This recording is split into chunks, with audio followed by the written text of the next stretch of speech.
on 880 ESPN Radio. 1 o'clock in NYC on this Thursday, 16th day of April, 2026. K-Show, but you got Graca for the next two because, well, the Yankees are playing. That's why.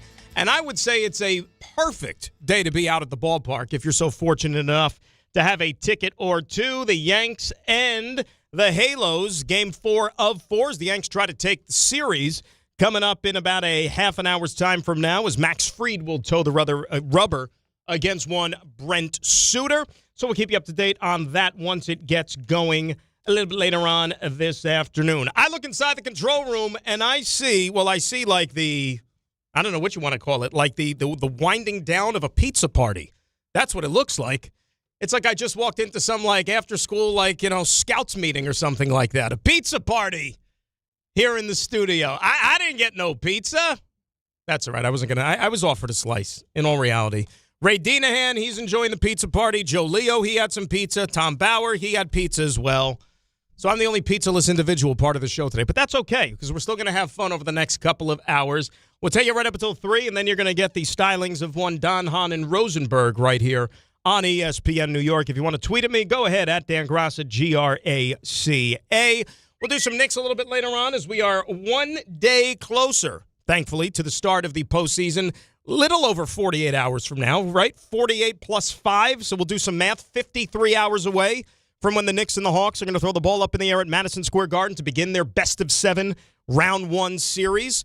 We will also do a little deep dive into the NFL draft, and why shouldn't we, right? Because we are now just a week away, thankfully, to round 1 in Pittsburgh Thursday night. Jets on the clock at 2-16, Giants on the clock at 5.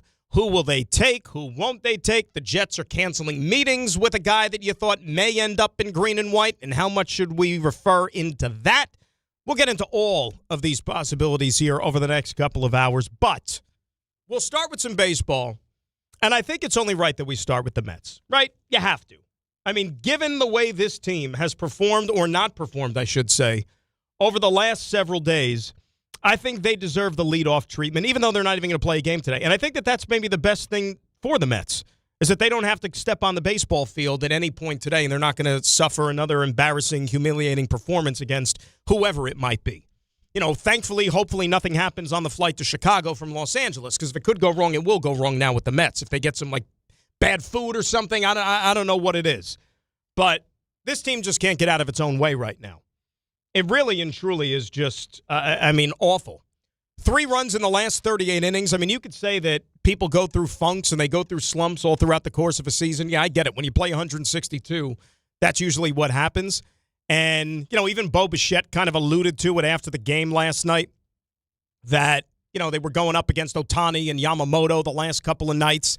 Yeah, they're 2 of the best pitchers in baseball, but that still should not excuse the fact that this offense has been in hibernation for the better part of the last week plus. I mean, let's sit there and go through the run total during this now 8-game losing streak that the Mets are currently experiencing.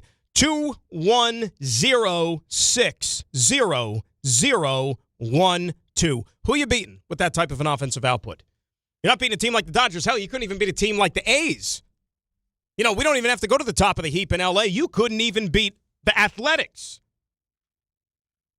And again, it's just more and more of the same. Guys out there looking like they never played baseball before. Francisco Alvarez at first base last night. He's actually been pretty good this year for the most part. He's actually been one of the guys that you say, it's not all his fault. But Francisco Alvarez last night at first base, play in front of him in left field. Goes halfway between first and second. Should I go? Should I not go? Should I go? Did he catch it? Did he not catch it? The ball is right in front of you, dude. And yet, it ends up being a base hit because the left fielder trapped the baseball. He should be standing at second base, and instead he decided to go back. I mean, in a couple of fronts there. Number one, yes, the player has to be a little bit more aware. Number two, don't they have first base coaches, third base coaches in that situation to give them a little bit of guidance? And I know it's an all-new coaching staff for the Mets. That's the other thing. I mean, did these guys ever experience life in the big leagues before? Do they know what baseball is all about and how you're supposed to be a base coach in the major leagues? Maybe they're learning on the job as well. Seems like a lot of people are just going about this thing as if they've never done this before. And I know people are getting crazy and they say, oh, you got to fire. What is firing the manager going to do? Seriously. 19 games into the season, what is making a change with Carlos Mendoza going to accomplish with this team right now? How is that going to change anything? And by the way, show of hands, I'll take suggestions. Who's going to be the manager in waiting for the Mets? Who is that guy right now? What is it, Kai Correa? The bench coach that he and Carlos Mendoza basically just met each other 2 months ago for the first time because David Stern said so when he gave him all these new coaches? Is that what you want? Kai Correa, who most people couldn't even pick out of a lineup? That's the guy that's going to instill a little fire and brimstone into this baseball team? I don't think so. You want to pull Carlos Beltran down from his role as a special advisor to whoever that is in the organization and make him the manager for the second time, and this time maybe he'll actually get to manage a game? Unless they dig up something else? You laugh, but this is where we're at. This is it. I was having a conversation with somebody on the phone when I was driving in today, and what a hellish drive it was, but you don't want to hear about that. And I was just half kidding, trying to think about what can be done to help turn the Mets around. And we go back to 2024, and believe it or not, if you can remember back to June of 2024, the Mets were actually in worse shape then than they are right now. That part of the season 2 years ago, they actually looked like one of the worst teams in baseball. The Rockies and the Marlins were the only teams in the National League record-wise that were worse than the Mets. They looked pathetic. And the difference was that team had zero expectations going into the year. You expected them to be bad. And now this team, with the $300+ million payroll, with a club that is probably best suited, at least on paper, to challenge the Dodgers in the National League, and you saw how much of a challenge they were the last 3 nights, but think about all the things that kind of just snowballed in 2024 before it actually got good again, right? And the one that stands out to me is, remember the Jorge Lopez episode where they pulled him off the mound, and as he was walking back into the dugout, he took the glove and he threw it into the stands. He tried to get it over the net right behind the dugout there, and then after the game, he stands in the locker room and he talks about how bad of a teammate he is and how bad the team is and blah, blah, blah, blah, blah, blah, blah, or whatever he says or claims he said. And then not long after that, magically, everything turned. Grimace, OMG, you name it. So what I think the Mets should do, and, Steve Cohen has already kind of sounded the alarm that maybe he wants to see more people in the seats at this part of the season. What I think the Mets should do, they should almost kind of see if they can get a seance going to try to rid the bad vibes from this 2026 team. And the next homestand next week, they should invite Jorge Lopez back. I don't think that he's in the majors right now.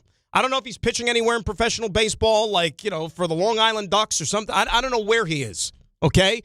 Get Jorge Lopez here, and instead of the ceremonial first pitch, have the ceremonial glove toss into the crowd. Maybe if we do that again, it'll rid this 2026 team of all the negative vibes from 2 years ago.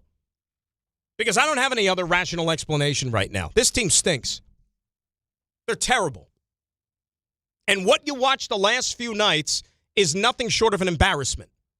Because that team in the other dugout, that's supposed to be the standard that you measure yourself against, right? That is what you're gunning for. Famously, Steve Cohen said once upon a time that he wants the Mets to be essentially the East Coast version of the Dodgers. How's that working out?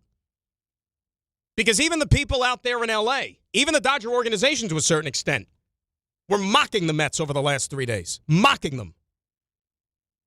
And last night, on that, that's the other thing. I don't know if this caught on with people too. But last night, a national TV game on ESPN. And ESPN has one baseball game a month basically at this point, right?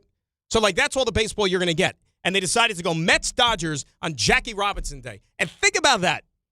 When you see Francisco Alvarez not knowing if a ball is caught, not caught, and getting hung up in between the bases. When he got Francisco Lindor making his 20th mental error of the season already in the first 19 games, waiting for a baby ground ball to play him with Teoscar Hernandez running down first base, and instead of charging the ball, he waits on it and lollygags a throw over, and Hernandez beats it out. Not like Hernandez was a guy that they just called up yesterday, by the way, with the Dodgers.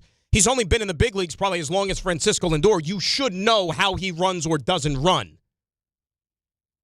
And on Jackie Robinson Day, where everybody's wearing number 42 to pay tribute to a guy who sacrificed so much and had to put up with so much to make it in the big leagues. And that's how the Mets go out there and play?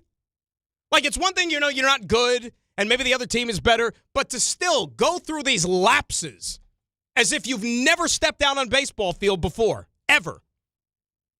We're 19 games into the season, and you're watching the game as a Met fan, and you actually sit there and try to get excited when MJ Melendez steps into the batter's box. A guy who was not even on the team until yesterday afternoon. And the way he was swinging the bat last night, he represented your best chance to do anything offensively. This is where we are 19 games into the season. MJ Melendez, Tommy Pham, that is the Mets. You know what the slogan should be for the Mets? Let's get the marketing people on this. I'll take a small percentage of it. Small percentage. You know what it's been like as a Met fan here to start this season?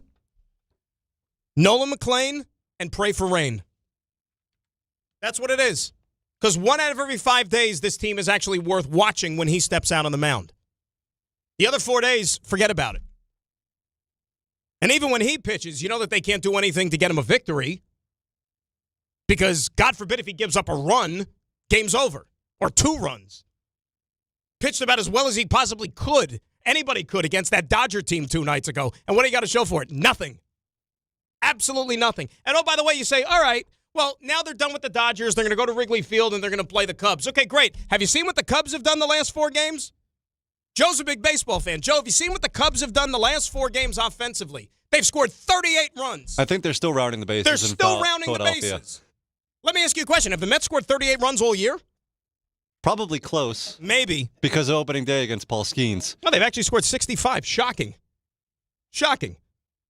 So the Cubs have basically halved the Mets' total run output in the last 4 games. And that's what the Mets are going to be facing at Wrigley on Friday, Saturday, Sunday. With no Nolan McLean, by the way. Hi, go Mets, yay! Boy, I'll tell you, we need to keep bringing that back. That was a long, long time ago.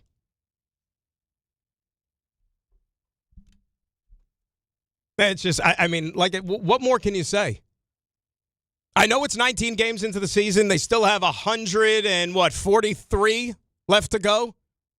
My gosh, what is... Oh, my gosh. You got Haesung Kim diving in the hole to make a gold glove play at shortstop, robbing Luis Robert of a base hit. And then the next inning, you got Lindor there waiting on a ground ball that took about 5 years to get to him to try to throw a runner out at first base. This is where they're at. And I was thinking about something else, too. Because, all you can do is think and process. It's not necessarily taking any satisfaction from the way that the team is playing. Let me get this straight, too. Let's play a little scoreboard. Want to do that? We'll play Connect the Dots. A lot of people are upset about the moves that the Mets have made the last couple of years, and in particular this past offseason. And look, I'm not going to sit here and scream bloody murder over it because I was one of those that said, you know what? When you haven't won like the Mets and you've underachieved like the Mets and that core had for the last few years, you should make changes. You should break it up. So I don't necessarily have any issue with what David Stearns and company decided to do. Didn't want Pete Alonso for that money, fine. They traded Brandon Nimmo for a second baseman in Marcus Semien, who looks like he's about 45 years old out there and hasn't registered an OPS of at least 700 in the last 2 years. But that's another story for another time. You wanted to move on from Jeff McNeil? Fine. I get it. Those guys, unfortunately, did not get the job done last year. But a lot of these moves, the owner is going to sit there and throw the unpopular moves. The owner's going to sit there and throw his hands up in the air and say, hey, not my call. That's David's call. I hired David Stearns to do a job, and I'm going to let him do it. Okay? Which you admire. But let's be real. You think it was David Stearns' decision to sign Juan Soto? You think David Stearns was the one who got the deal over the goal line to get Juan Soto? David Stearns was the one that said, hey, you know what? We'll throw in a family suite. Chicken tenders and all the dipping sauces you could dream of. You think that was his idea? Or do you think the owner said, hey, David, give him a blank check, whatever the hell he wants? So I don't think we're giving David Stearns credit for signing Juan Soto. My point is this. The Mets were not getting Juan Soto unless the owner stepped in, okay? So the owner can step in on matters like Juan Soto when it means getting the guy you want, but he's going to remain quiet and allow the general manager to completely take a detonator to the roster, even though maybe it's at the expense of making the ball club more competitive. I just want to know how that works. Because, look, you might think this is crazy. I'm going to let you in on a little secret. I've never owned a baseball team before. Never did. But if I did, yeah, for the most part, the people that I would put in charge, I would give them leeway. But it should also come with conditions, you know?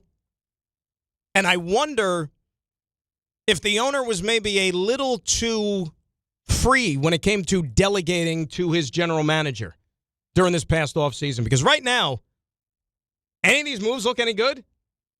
Right?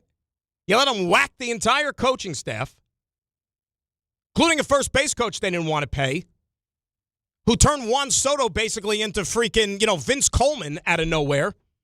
Did anybody think Juan Soto would ever be like a 40-30 guy in his career? Stealing close to 40 bases a season? No. But the guy who was responsible for your run game, you let him walk. Okay. They look good on the base paths last night, too. It really is incredible right now. I'd love to be able to sit here and deliver some sunny optimism. And look, as I said, 143 games left in the season. A lot of baseball to play. I get it. But let me just say this. It needs to turn around in a hurry because this is putrid. And I know the Dodgers last year had a 7-game losing streak at one point, and they won their second straight World Series. And teams go through these funks in a long baseball season. The Yankees at one point last year in July looked like they couldn't get out of their own way, and they had never played baseball before. I get it happens, but the reason that maybe you're a little bit more concerned about the Mets is that you have so much novelty on this team. There's so many new players, new coaches, new everything, and you're not 100% convinced that it's all going to click and magically this team is going to look like a club that we expect to win 90-plus games. But it better start quick. 800-919-3776. That is the telephone number. Let us go to the phones. A lot of people are fired up. They want to chime in. We start with Gilberto in the truck. He's first up on ESPN New York. Gilberto, how are you? My brother, what's up, big? Gilberto, I'm good, man. How you doing? Yo, not for nothing, Graca. You hit it right on the nose. I recall a few weeks back when they were trolling each other, Lindor and Soto. Okay? They don't get along. They're two proud people. One is Puerto Rican, the other one's Dominican. Okay? One feels that he should be over the other. The other one feels that he has longer status with the team than the other. And I'm telling you now, since Soto has the bigger contract and he is the better hitter, although Lindor feels that he's just a overblown DH, getting all this money and all this popularity. You know what I'm saying? When he really is not a good defensive player. But Gilberto, let me ask you a question. These are professional athletes. They're both getting a lot of money, as you said. There's divas. No, Gilberto, look, I know there's divas, but here's the point. They're professional athletes. Like, you probably have people that you work with that you don't necessarily get along with, but you have to coexist. I mean, It's happening here. I can't stand Ray Dinahan, but I got to work with the guy like almost every day. Ray's the best, man. I'm kidding. He knows that.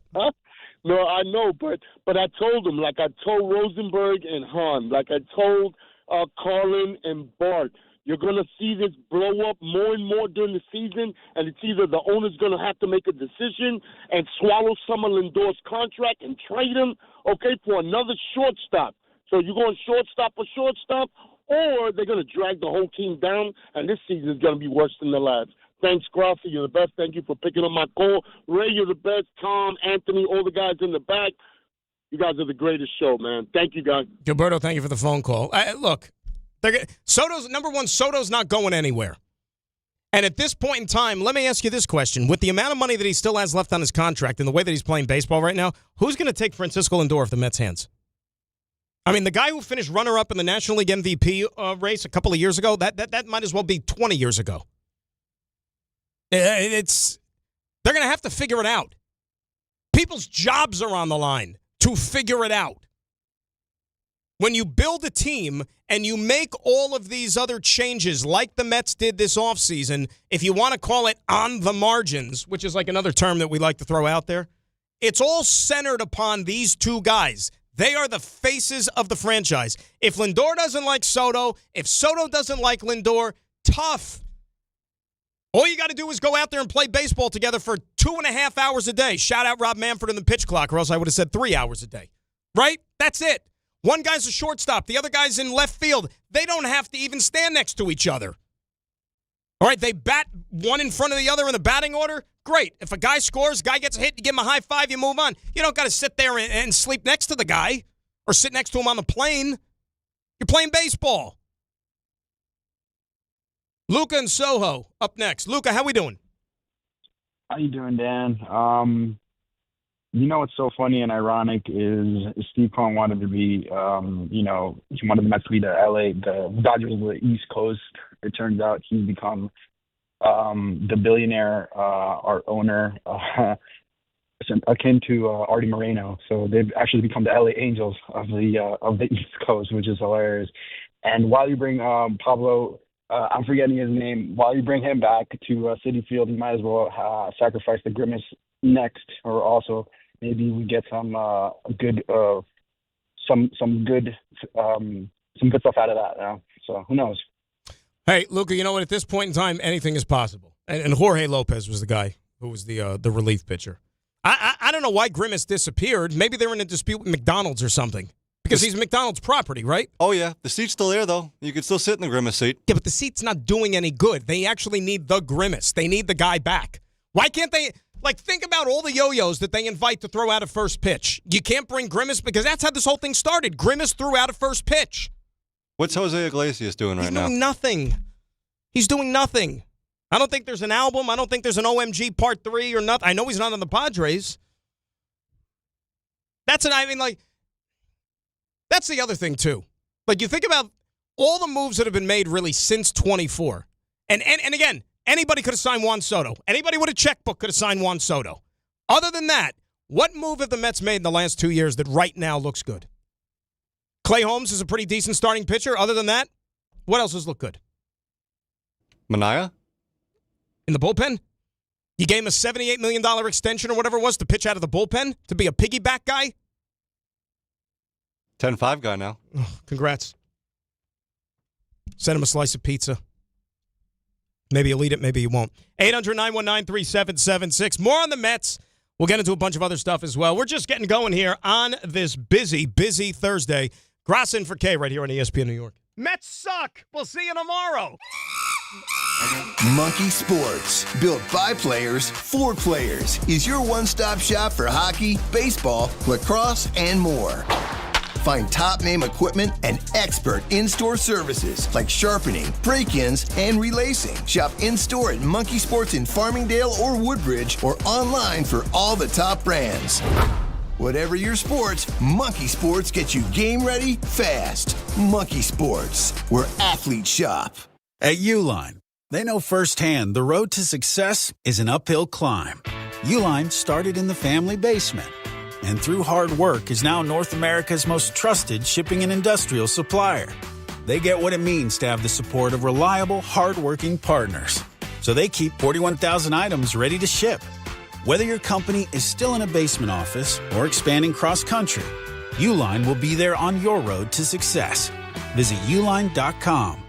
Chris Carlin with you. Glad to be joined right now by Taylor Canfield. He is the U.S. Sail GP team driver, and we are all getting ready for the Mubadala New York Sail Grand Prix coming up at the end of May. Taylor, how we doing? Yeah, we're excited for the home event in New York, and can't wait to be there and racing in front of all the fans. Tell us why fans should be excited for the Mubadala New York Sail Grand Prix. The racing is just so exhilarating coming in and watching it from the shoreline of of Governor's Island and in front of the Statue of Liberty, racing in one of, the biggest, most amazing cities in the world. I'm getting the goosebumps just talking about it. And, these boats are, the fastest boats in the world, racing, with the best sailors in the world. It's really cool. And it's going to be so electric in New York. And yeah, it's our home event this year. So we're pumped. We are pumped as well. Taylor, we appreciate your time. He is U.S. Sail GP team driver Taylor Canfield. We're looking forward to the Mubadala New York Sail Grand Prix coming at the end of May. Taylor, thanks. 25 a month, 5 whole years. Same sweet number in your ears. Check it in a year, check it in 5. This ain't optimum 5, but price is still alive. 25 a month, 5 whole years. Same sweet number in your ears. Get Optimum famously fast fiber internet. Optimum.com/25 for 5. Or call 8884-OPTIMUM. Terms apply. See Optimum.com for details.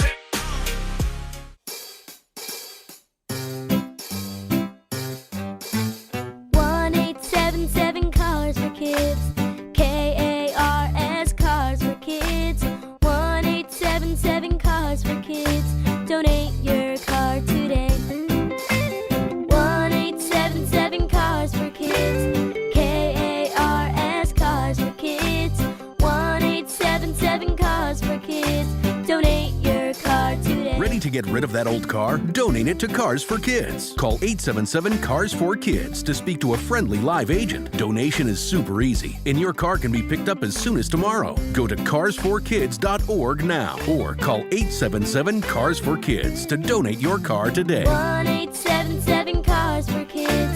KARS Cars for Kids. 1877 Cars for Kids. Did you know you can donate real estate too? Go to carsforkids.org. That's cars with a K. Harry Douglas here. Let me ask you something. What if you can enjoy the taste of a cocktail, the warmth of a spirit, and still stay fully in control? That's RK Zero Proof, a pioneer in the alcohol-free spirits category. RK delivers bold flavor and a real warming sensation with zero alcohol, zero sugar, zero carbs, and 0 calories. Perfect for nights out, social gatherings, or anytime you want the experience of a drink without sacrificing tomorrow. Check it out at rkbeverages.com. That's ARKAY beverages.com. RK, all the flavor, none of the alcohol. Adam Schefter here. You know the feeling when a candidate just stands out? Not just their resume, but their energy. That makes a difference. If you're hiring, you want a candidate who's passionate, but you can't get that insight from a resume unless you post your job on ZipRecruiter. Their matching technology finds qualified candidates fast, and ZipRecruiter has a new feature that shows you the most interested qualified candidates first. Try it for free at ZipRecruiter.com/sports. That's ZipRecruiter.com/sports. Meet the Mets, meet the Mets. Step right up and greet the Mets. Bring your kiddies, bring your wife. Guaranteed to have... All right, ESPN New York and Floor & Decor giving you the chance to design your day with Michael K. One lucky fan and a guest is going to win a studio visit exclusive meet and greet with Michael K. This is your all-access pass and experience you won't forget. To enter, head to the Floor & Decor flagship store at 850 3rd Avenue in Brooklyn. Design your day with Michael K. Presented by Floor & Decor. Graca hanging out with you here on this Thursday till 3 o'clock. Then it's DHR at 800-919-3776. So Ray Dinahan, the outstanding human being that he is, reminded me of this infamous soundbite from that special season of 2024. 6 games into the year, rather, on April the 4th, 2024, an empty Citi Field, Mets Tigers. We turn it over to Gary Cohen. Nobody in the ballpark. 1-5, hitless through 7. Feels like rock bottom. I love, if you go back and just study those 7 seconds, I love the last 2 seconds when he changes the inflection in his voice. And he goes, feels like rock bottom. And it was. I mean, that was bad.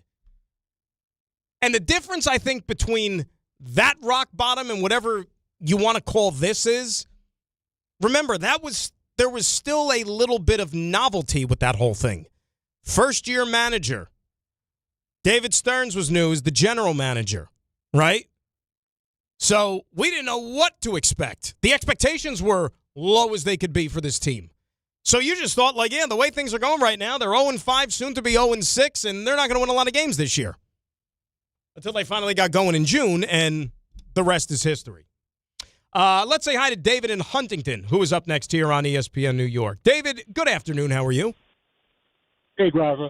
First of all, Nolan McLean and Rain is brilliant. It's the best thing I've heard today. That's what it is. Nolan McLean and pray for rain. That's what the Mets season is.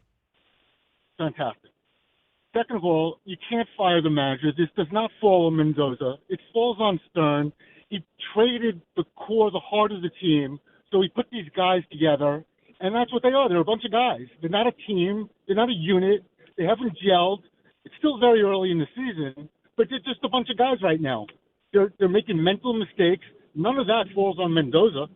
3 years ago, he was brilliant. He made all the right moves. Now all of a sudden he doesn't know his name. Ridiculous. It falls a step higher. You have a bunch of guys that are probably good players on their own, but baseball is a team game. So they haven't gelled. They're not a unit yet. Dave, here's the thing, though. When we want to attribute the mental errors and to who's at blame and who's at fault and all this other stuff, these are still major leaguers, right? These are guys that have played baseball their entire life. Like, they should not have to be reminded, charge the ball if he hits a slow roller to shortstop to throw the guy out.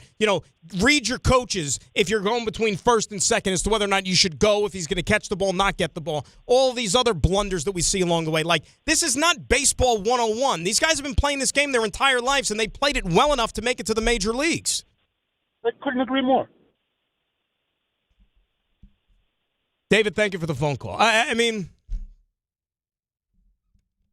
look, if you want to go glass half full, and I was talking about this the other day, you want to go glass half full for this team right now, I'll give you this. All right, yes, Dave alluded to the fact that there's a lot of new faces, a lot of new coaches, okay? You got to give this thing a little bit of time.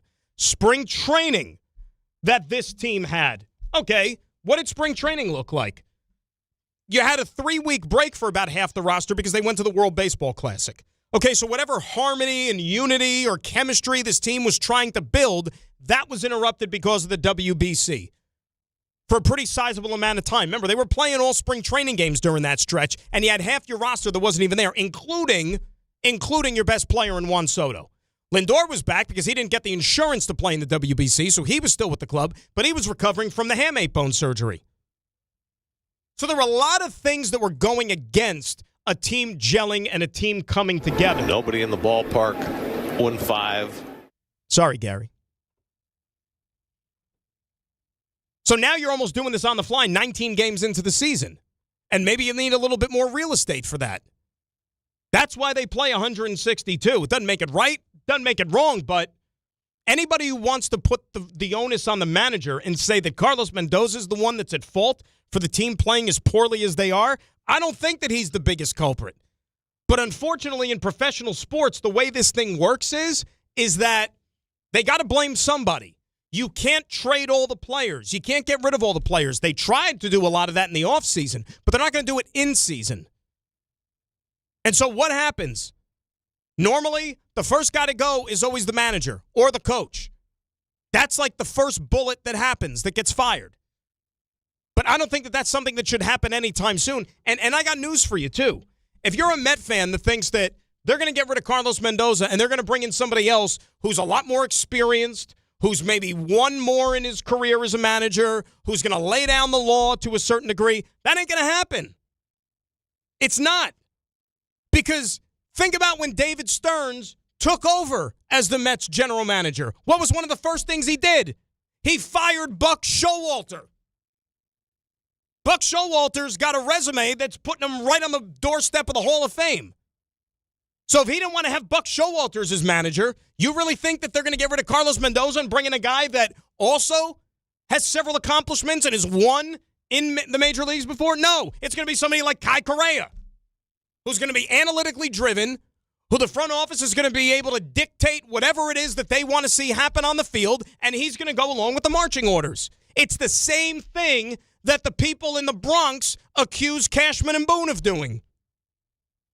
That's what baseball is in 2026, guys. You know it and I know it. You might not like it, but that's the reality. I mean, I hate to be the one to kind of like break news to you.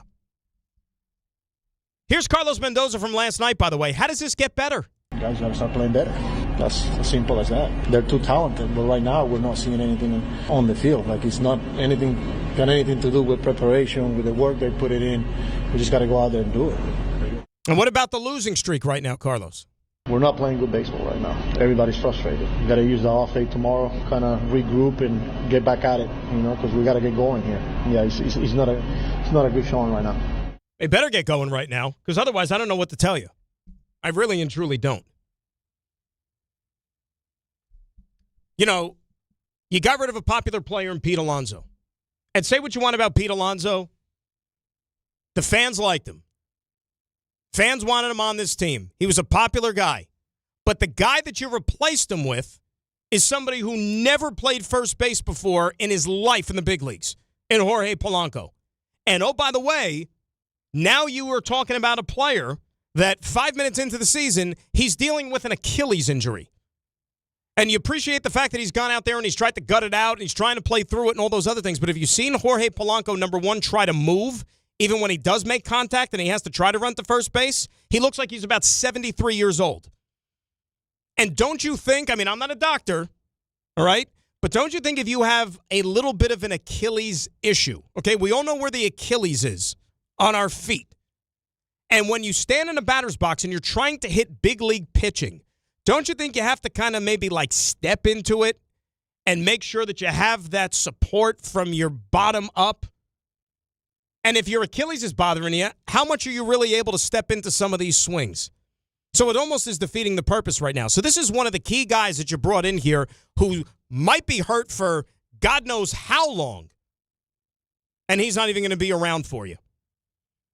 The other guy you brought in to play second base, Marcus Semien. Okay, he's been on the downward trend the last couple of years, and he's gotten off to a miserable start this year.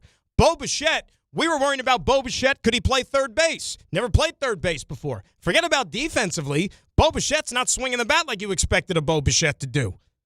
And I still think that he'll get it going because I was the one that said he'd finish in the top 10 in the NL MVP, and I'm still hoping that comes true. They got Luis Robert on the load management plan because he's been hurt his entire career. Luis Robert is basically the Mets version of Mitchell Robinson, right? The Mets called the Knicks and said, well, how did you handle Mitchell Robinson and get him through an 82-game season? They said, okay, we'll do that too. Like they're picking their spots with Luis Robert. And you'll probably see that happen as we move forward into the summer as well. You got starting pitching, which isn't carrying their weight. Kodai Senga's a head case. David Peterson hasn't been good since the All-Star game last year. And it's not like you're brimming with options in the minor leagues. We saw how that worked out last year, too. You rushed the kids up late in the summer because you were absolutely desperate. Christian Scott is down in AAA. He's coming off of Tommy John surgery. You're not going to rush him up to the big leagues. You just gave Sean Manaea all that money. I think he's the natural guy that will be the first one to step into the rotation if one of these guys has to take a step back. But it's not a great place to be. And, oh, by the way, your bullpen is now starting to leak gas a little bit. Luke Weaver's been terrible his last couple of times out. And I'm not going to blame last night on Devin Williams. The game was already over when Devin Williams gave up a grand slam. And Lindor's lackadaisical play at shortstop was the one that set the tone for that inning anyways. Not good. Not good, Bob. And like I said, an off day might be the best thing for this team right now. 800-919-3776. Yanks about to get underway in the Bronx. Good win for them last night coming from behind, even though it didn't look bleak. But that's one thing that's evident right now between the Mets and the Yankees. At least the difference is the Yankees are showing you some fight. Yanks are showing you a little gumption. You don't get that in Queens. Aren't we still on that streak? You got to go back to 2024, the last time the Mets won a game when they were trailing after 7 innings or 8 innings or whatever it was. That's incredible. It's absolutely incredible. Did you see anybody see what the Padres did last night? Did anybody stay up late? Did anybody see what the Padres did at home against the Mariners? Padres came to the plate in the bottom of the 9th inning. They were down 7-2. Okay, if that was the Mets and they were down 7-2, it would be an immaculate inning for whoever was on the mound. Because they would probably swing it 9 pitches out of the strike zone, and it would be the easiest 3 outs you've ever gotten in your life. No, you know what the Padres did? They scored 6 runs in the bottom of the 9th inning and won the game. Mets haven't scored 6 runs all week. It was 6-2, by the way, not 7-2. 6-2, they scored 5 runs, win 7-6. Game Time is brought to you by Tullamore Dew Irish Whiskey because you know what? When it's game time, it is Tully time. Yanks just about to get going here in the Bronx, closing out their series. Beautiful day over in the Bronx against the Halos. Max Fried on the bump. And that's really all we got today in terms of local sports because the hockey season's over with. Basketball season doesn't pick up again, of course, until Saturday. And there really ain't anything else going on. Tullamore Dew, the original triple distilled, triple blended, and triple cask matured Irish whiskey. Be sure to grab a Tullamore Dew or try the new Tullamore Dew Honey during today's action. Glasses up to enjoying Tullamore Dew responsibly. Speaking of basketball, speaking of the Knicks, what say we have ourselves a good old-fashioned Knickerbocker conversation? That is coming up next. We roll till 3. Graca and for K here on ESPN New York. Gold and silver prices are soaring and near all-time highs. If you want to get cash in your hands for your old jewelry, now is the time.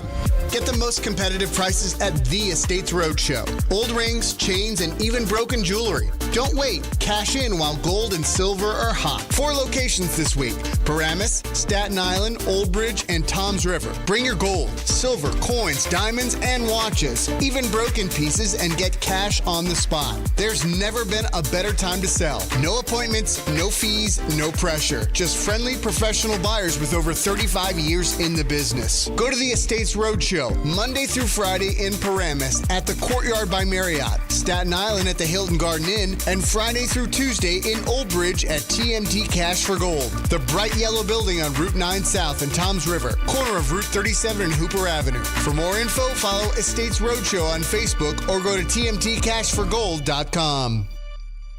NBA fans, listen up. You can enter FanDuel's Play-In Palooza for a chance to win a share of $2 million in bonus bets every day of the Play-In tournament.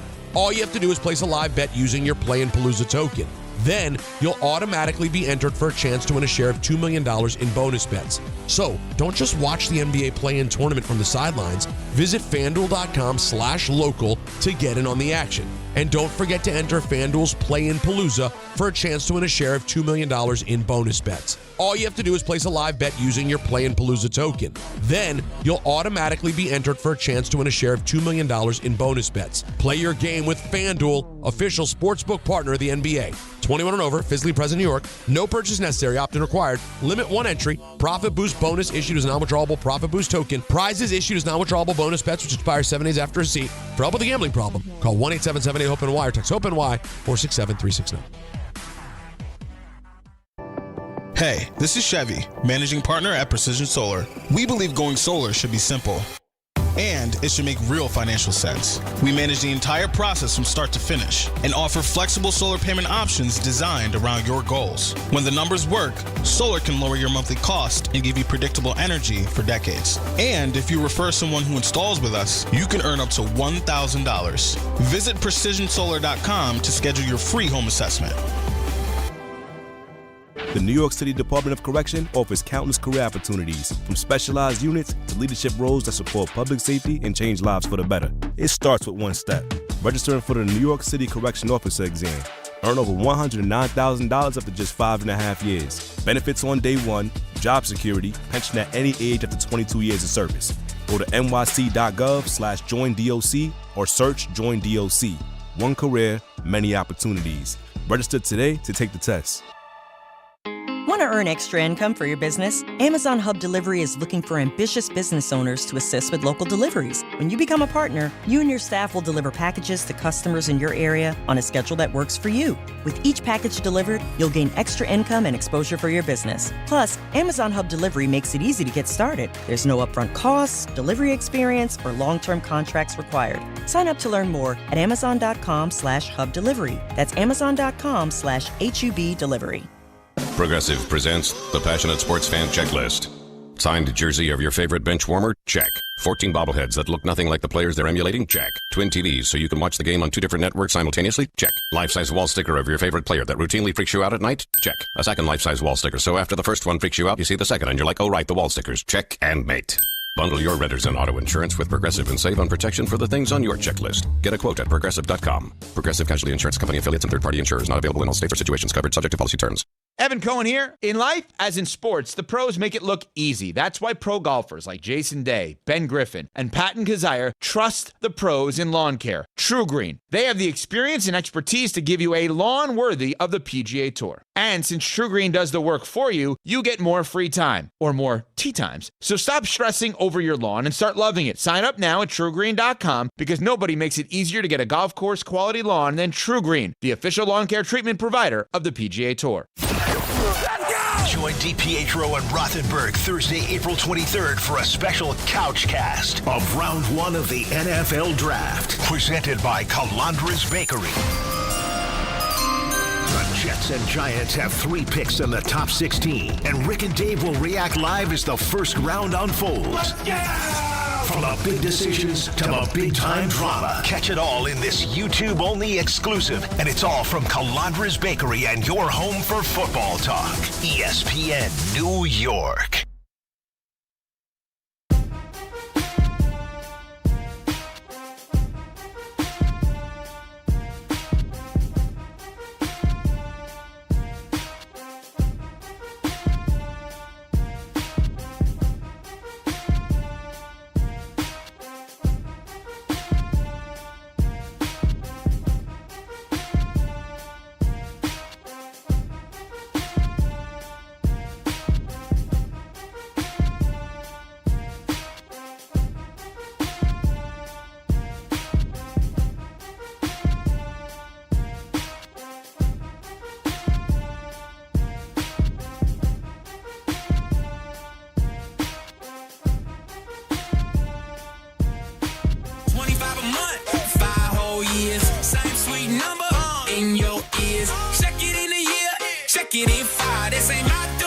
Price is still alive. 25 a month, 5 whole years. Same sweet number in your ears. Get Optimum famously fast fiber internet. Optimum.com/25 for 5. Or call 8884-OPTIMUM. Terms apply. See Optimum.com for details.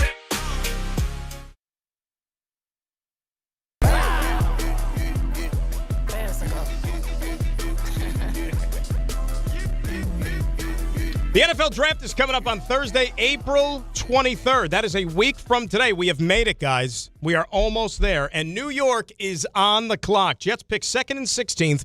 Giants are picking number 5. And Rick and Dave are breaking it all down live. Join ESPN New York's Couchcast, your second screen for the NFL Draft. Real-time reactions, instant takes, and everything New York fans care about. Watch along, react with us, and don't miss a single moment. ESPN New York's Couchcast on draft night, April 23rd at 8 p.m., presented by Calandra's Bakery. And as I pointed out yesterday, that is now just so much more than just the Couchcast.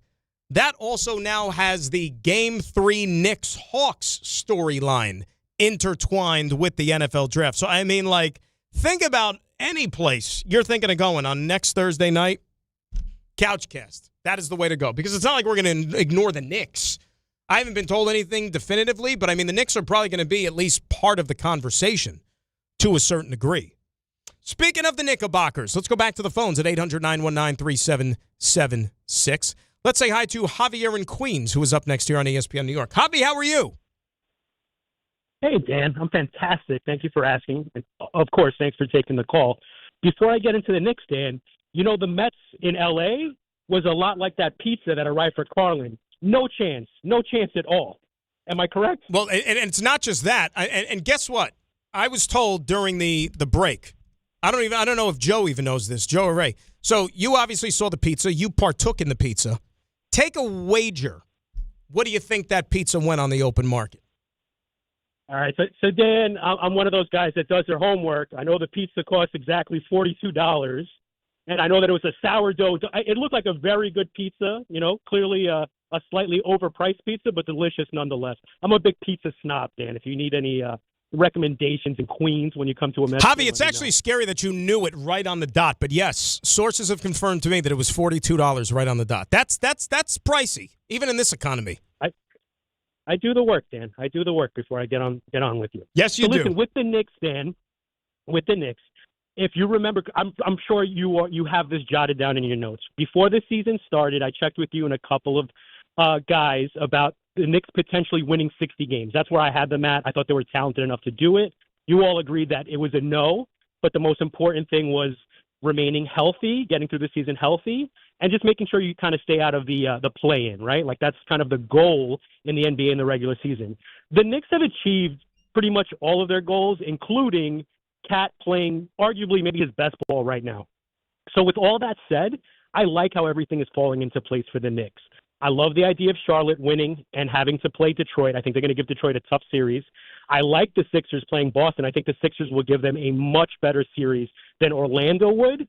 And you know what? I'm just not afraid of Atlanta. I think the Knicks should be able to take care of it in 6 games, if not 5. I think they're the superior team. And like I've been saying, I feel like the Knicks are a veteran playoff team at this point. They're not regular season darlings. There's another level for them to get to, and I think they're going to show it to us against Atlanta. Curious what you think about that, Dan. Javi, look, I mean, they should win this series. There's no ifs, ands, or buts. I mean, this isn't going to be like a surprise or anything like that. The Knicks should beat the Atlanta Hawks. They're a better team. And as I've mentioned the last couple of days, if you want any motivation, and I don't know if the Knicks necessarily need this, right? If you're looking for some bulletin board material or something like that just to be able to get you through the first round of these playoffs, remember something, boys. Atlanta wanted the Knicks. Remember that. How did they go about playing their game on Sunday in the regular season finale? They rested everybody and their mother in that game down in Miami. They could have easily wrapped up the 5 seed if they had won their game. Nope. We rested all of our starters. We took the loss. We're comfortable falling back into the 6th spot and playing the New York Knicks. So let that be a note. That they chose you. And yes, Toronto would have been a better matchup because the Knicks own Toronto. We've talked about this, right? But the Hawks are here. The Hawks are a team that, you know, they played good basketball since the All-Star break. But if you dive a little bit deeper, they have had a pretty accommodating schedule over the last couple of months. They really and truly have. I mean, I got it right here. Like, think about some of these games, right? The Atlanta Hawks are 20-6. Since the All-Star break, 20-6. Out of those 20 wins, okay, 11 of them were against Brooklyn, Washington, Milwaukee, Dallas, Memphis, and Sacramento. They went 11-0 in those games.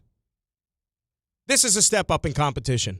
And I think that if there's some Knicks fans out there that still are scarred or jaded a little bit from what happened 5 years ago, don't be. Don't. You know, you might be one of these glass half empty type of individuals or fans. Like, it's not the same case. Just because the Atlanta Hawks are the other team and just because it's the first round in the playoffs and the Knicks have home court advantage, that doesn't mean anything in regards to 2021. It doesn't. And it's got nothing to do with the fact that Trae Young is in Washington right now and not in Atlanta. The Knicks are leaps and bounds better than they were 5 years ago. The starting 5 for the Knicks 5 years ago included the likes of Reggie Bullock, Nerlens Noel, and Elfrid Payton. Hello? And if that shouldn't have got Tom Thibodeau a lifetime contract extension, I don't know what did. Right? But this is a much better Knicks team. They are expected to do good things in these playoffs, to challenge for a spot in the NBA Finals. That team 5 years ago, I mean, if you put that group on the floor right now, they may not beat the Hawks. When you were hitching your wagon to Julius Randle and R.J. Barrett, and that was it. You got 2 All-NBA players in your starting 5 now. Another guy that took 5 first-round picks to get. Another guy who signed the richest contract in the history of the Knicks franchise. Let's say hi to Dave in Queens, who's up next. David, how are you? Dan, the full vehicle, man. I'm great. How you doing? Dave, I am outstanding. How you been? Great, brother. Thanks. Judge just went yard. Again, you know, update you guys out there that don't know. Yeah. I wasn't looking at the screen, did he? 2020 guy, yeah. There we go. Yeah, okay. Judge did it with the smirk, and now Trout's. That's right, Trey. That Trout's going to they have to brush Trout back or something. Come on, keep these two comfortable up there. Well, I saw Fried pitched up and in on one pitch to him because I was watching the TV. We were in the break, and he was up at bat. So, yeah, they're trying. Yeah, you're right. You're right. It made him exhale a little. I saw that too. Trout, he kind of like he backed off. Took a timeout a little bit after that too. Very, very true. I wanted to bring this up seriously. It bothered me, and you're such a comedy guy, and it was a comedy. What happened in Seattle when they pulled the thing over the statue of Ichiro and the bat snapped? I mean, we live in a time, 2026, where stupid, freaky, idiot things happen, and it's like that looked like AI, but it's not. It's real, and how could you make a statue? And I'm obviously not a sculptor, but the thing is, with a flimsy little bat, and it snaps off, and everyone's laughing and everything. That has to be like, I'd send it right back if I was the owner of the Mariners and say, look, void that check and do it again or something. You're insulting me giving me a bat was so flimsy. Even how does that?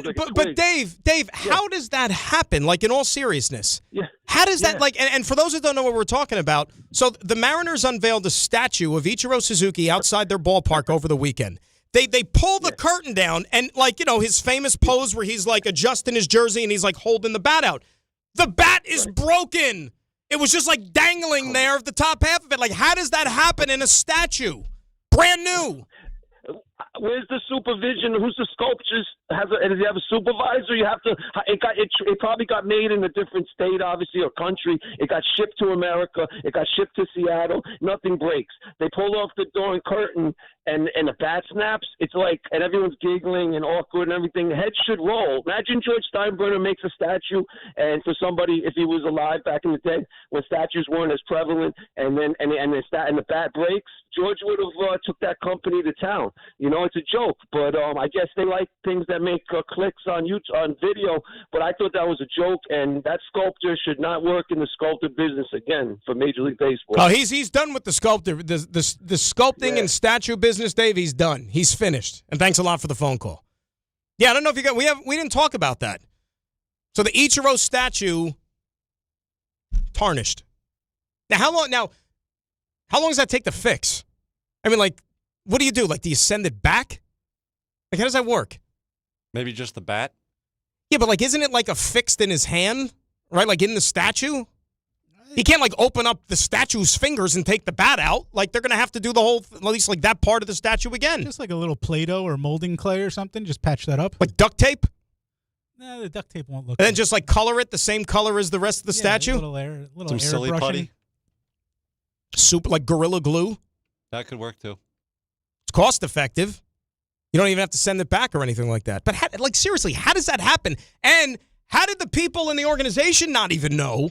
Like, I'm sure they took a look at it before they put the curtain on it and everything for the whole ceremony. Like, they didn't know that the bat was broken? I'd rather have a broken bat than, the Dwayne Wade or the Ronaldo statue, where it doesn't look like the person. Like the Marty Brodeur statue outside the Prudential Center. He's holding the hockey stick up in the air. Imagine if the hockey stick was, like, bent over. Ridiculous. It's unbelievable. I mean, the Mariners are playing like it, too.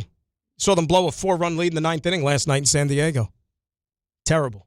Absolutely terrible. All right, that's a good hour. We can feel good about that hour. We're going to do another one for you. And when we come back, we'll switch gears and do a little football.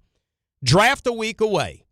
And there's a report that came out yesterday that maybe gives you a little bit of a peek into what the Jets' plans are at number 2. Some say yes, some say no. We'll talk about it next. Graca, in for K, till 3, ESPN New York. I've listened to your show in 4 countries, 6 states, and 18 American cities. Life is motion, but for Jaime, debilitating pain in both hips brought everything, including family time, to a halt.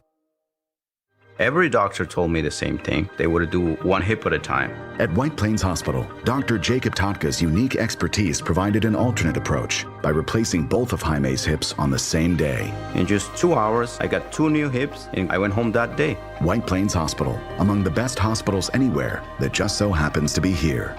A member of the Montefiore Health System. Hey, this is Jalen Brunson. Jalen Brunson for 3.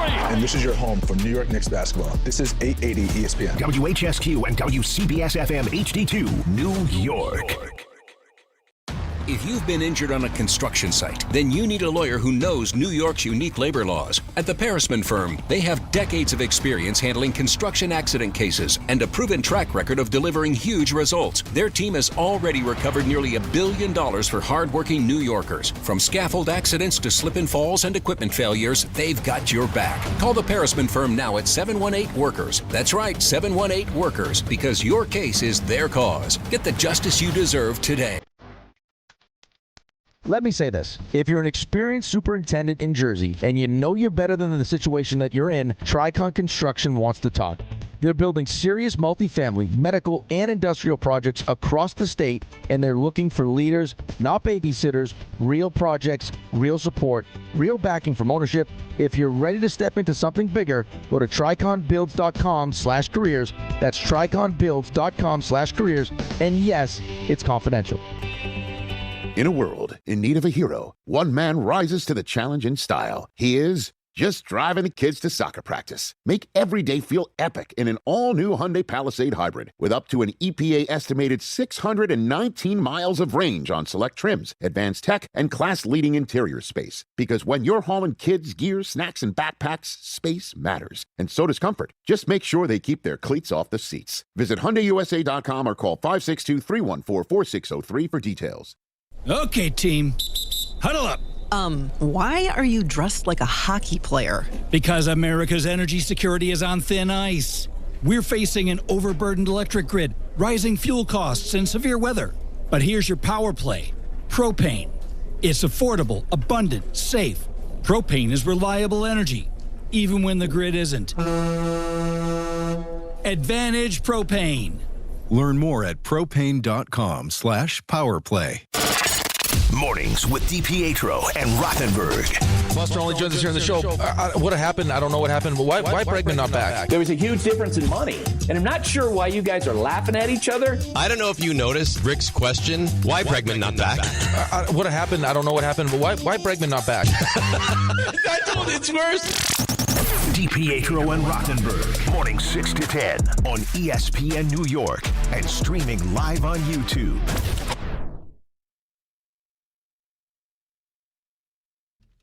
All right, hour number dos on this Thursday. Graca sitting in for K on ESPN New York. 800-919-3776. That is the telephone number if you want to engage. If you want to be a part of the program, you can get me on social at Dan Graca, Graca.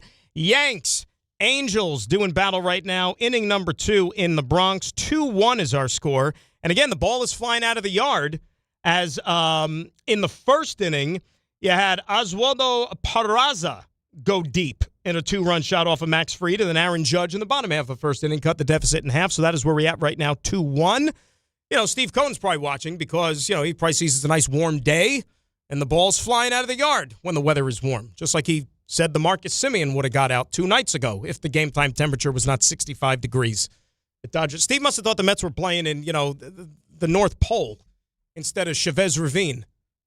No, the ball didn't get out of the yard, Steve, because Marcus Semien's 45 years old and hasn't hit with any power or authority since, he was wearing basically a Oakland A's uniform. That's why. But he could play a hell of a second base, though. He could pick it. Pick it, Wilson. Draft, a week away. Next Thursday night. Thank goodness. I think we could all agree on that one. As far as the Jets are concerned, Connor Hughes of SNY, he put out a report yesterday. I don't know if he put out a report. He reported. Didn't put the report out. He reported that the Jets have canceled an in-person visit with David Bailey of Texas Tech. Now, you've been following this whole process leading up until now. There's a better than good chance that with that second pick, the Jets are either going to take David Bailey or Arvell Reese out of Ohio State. It's going to be one or the other, right? You need a defensive player. You need an edge. Those two guys certainly fit the bill. And we know about the strengths and the weaknesses and what each one brings to the table versus the other.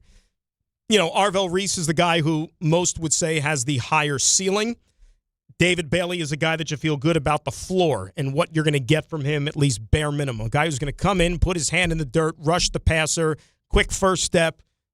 He's mastered that part of his game. Not very stout against the run, but nevertheless, the Jets would be comfortable, certainly, with what he could provide in the pass rush. Arvell Reese is a guy playing as an off-ball linebacker like Ohio State did for the majority of the time. They didn't really put him in a lot of pass rush situations last season, but he did still find a way to get 6.5 sacks. But the athleticism and all the intangibles and stuff jump off the charts. So now if you're the Jets, if you're Darren Muji and you're Aaron Glenn, you're going to sit there and you got to decide, all right, what is going to be the best thing for us moving forward? You know, do we go with the guy that could potentially be the next Micah Parsons? Or are we going to get a guy that, you know, might be a Pro Bowl / All-Pro player in his own right, but kind of we know what he's going to be on the next level if everything goes according to plan? Well, that's for them to decide. But when people react to a report that came out yesterday, right, that they canceled a visit with David Bailey, a lot of people just rush to assume that they're not taking him. Oh, well, they canceled the visit. There's no way they're taking him because why would you cancel a visit with a guy if you were going to bring him into your program? That's insulting. No, that's not how this thing works. All right? They've spoken to David Bailey several times. They've had one-on-one meetings with David Bailey, okay, at the Combine. I'm sure that I don't know if they were at the Pro Day at Texas Tech, but they have had face-to-face with the player, okay? I'm sure that they are very comfortable in all the – look, there's nothing that you're going to find out from a player less than 7 days before the NFL draft that's going to make or break you taking them or not taking them, especially with a premium pick like number 2. All right? From my opinion, that decision's made already. They know what they're doing. So canceling this visit really has no bearing. And I don't think you should overreact one way or the other. Look, they may still end up drafting Arvell Reese, but it's got nothing to do with the fact that they canceled the visit with David Bailey. Here's how this whole thing works leading up to the draft. Each team has X amount of visits that they are allowed with players, right? So what you look to do with those visits is you should look to meet with guys that maybe you don't know as much about. Guys that you don't have as much intel on. You bring them in. You work them out. They've done that with some of these mid to late round quarterbacks, as a matter of fact, in Florham Park. You know, and you put them through the ringer out there on your practice field. You know, see what they're like. Get them in your building. Those are guys that you look to maybe bring on, let's say, in the mid-round, late rounds, you know, as you're trying to get more information about really the person, more so than anything with the player, because the tape is going to tell you everything you need to know about the player. And the skill sets and the attributes and everything that they're going to bring to your football team, whether they fit your scheme, whether they don't fit your scheme. So them canceling a visit with David Bailey means nothing. Like, he may still end up being the pick. But if you only have X amount of picks or visits that you can have in your building, you know what? Use it on guys that you don't know as much about. Like, if you're going to look for a new car, right? And let's say you go to a dealership, but they only allow you to do, 3 test drives. Well, if you drove one of the cars already 5 times, why are you going to use one of your test drives again on a car that you know everything about? You're going to drive cars that you have no idea what it's like. Does it fit well? Do I like all the other features with it? Blah, blah, blah. It's no different with this than the draft. It's as simple as that. So, look, it's going to be one of those 2 guys. I said yesterday, right now, I probably put it still slightly leaning towards Arvell Reese. Maybe a month ago, it was kind of like 75-25. And now you look at maybe, I'll put it at like 55-45, that he still ends up being the guy. That's just what I think. But I also feel that they probably have a good idea in Florham Park what they're doing already. When you know that the draft basically starts with you, with the number 2 pick, and that Fernando Mendoza is going first overall to the Raiders, you've had a lot of time to sort all this stuff out as to what you want to do. And I don't think they could go wrong with either way. I really and truly don't. And I know a lot of people, are trying to make a case for it being David Bailey because he's a guy with maybe the higher floor, as we've talked about, right? He's going to come in. He's going to rush the passer. He's going to do his thing. You feel good about what he can bring. And this program, they need to start showing that they're moving it in the right direction. That there is light at the end of the tunnel. There's no sort of mandate, you got to win this amount of games to be able to keep your job and so on and so forth. I don't think any of that stuff matters. But if you could bring in a guy that, the one thing he does pretty well is get after the quarterback, and that's a premium position to have on your football team. That guy's going to get strong consideration. The negative on David Bailey, though, is that he's not as stout against the run. All right, so when you're scheming up a defense right now, if you're the Jets, and I know that you can move guys around and so on and so forth, but remember your one edge on the other side in Will McDonald, who they like a lot still. But Will McDonald is also a guy who's a little bit of a liability against the run. He comes off the field on running downs.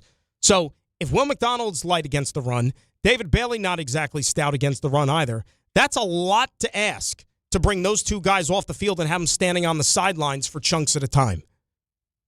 And I'm sure that that's also factored into their process in weighing this one pick versus these two prospects that, look, I think they're both going to be good players, but we'll see which one they think is the better fit next week. 800-919-3776. That is the telephone number. Let us say hi to Richard in Manhattan, who was up next here on ESPN New York. Hello, Rich. Dan, before I get to my NBA point, yes. The Yankees in the ninth inning, I haven't seen a Yankee team do that in years. They're not playing for the three-run homer anymore. They're going to set a record, a 130-year record that they've been in existence in Major League Baseball for stolen bases. Wow. Chisholm won that game last night. That was unbelievable. They're putting pressure on the other team. It's all good. This is baseball. You know, we've been calling up the Fan and calling up ESPN for years saying, why did the Yankees wait for the three-run homer? Analytics. But now we're seeing the Yankees play baseball, which is refreshing. The game yesterday wasn't exciting because it was in the ninth inning. It's because the Yankees are playing a different brand of baseball, Dan, and it's beautiful to watch. It's great. They're not sitting back and waiting for the three-run home. I love it. They have hit a lot of home runs the last few days, Rich. Yeah, I mean, let's be that's real. okay. Listen, nothing wrong with home runs, but they're not sitting back waiting for it, Dan. That's my point. They've tried to make things happen in the ninth inning. So that was great. Now, NBA, you know, two things that you hear about are not true. Four play-in games, and they've been great games, and these are like game sevens as far as I'm concerned. They're life and death games. 4 games, the home team is 2-2. So there's really no, so far, it's small sample size, but that's that. And then I heard once the playoffs start, defense is going to come alive. Well, in the 4 games, each team has averaged 116 points, which is a little higher than the regular season. So there's no defense being played now, even in the playoff games. We'll see. Now, as far as the Atlanta Hawks, you painted a picture of Miami of Ohio basketball team. Are the Atlanta Hawks the Miami of Ohio basketball team, the college basketball team? Because you said they won all these games against weak competition, the Hawks.